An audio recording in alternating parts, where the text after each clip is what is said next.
How to draw vertical line in Microsoft Word. To create, go to Page menu on the upper left side on your screen and go to Insert. Here in Insert, go to Drawing. In Drawing section, in Insert Page, you can see here the shape. Click the arrow down on the right side of Shape and go to Line section. Here you can see the line. Select Line and now you can draw line.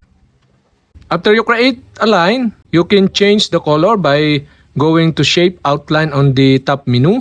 You can click this and you can see the line is now blue. To change the color, click the arrow down on the right side of Shape Outline and you can see the option of color. So for example, I changed into red and now you can change the size of this by clicking the arrow down again and go to weight. I changed in 4.5 the size of this line. Okay, we have successfully created vertical line. So to save, tap the save and close button on the upper right side of your screen. And that's it. Okay, we have successfully created line. There are many types of line. You can also create dot line. To do that, you'll have to do is go to Home Page menu on the upper left side on your screen. Go to Insert, go to Drawing.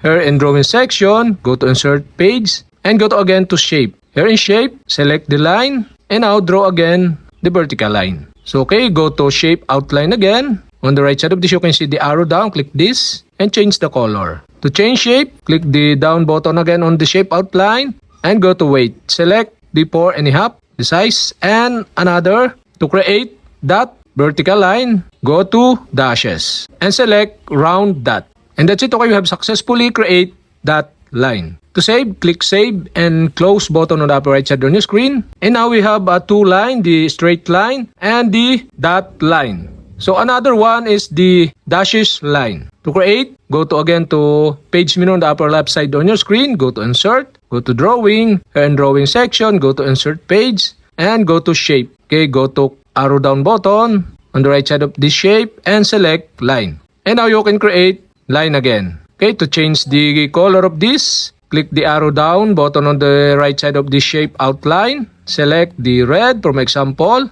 I change the weight into 4.5. And now to create dashes, okay, go to again to arrow down button on the right side of the Shape Outline and go to dashes. Here in dashes, you can see the dash. Click dash to create the dash line. To save, tap the save and close button on the upper right side on your screen to save this dash line. Okay, we have successfully draw vertical line in Microsoft Word.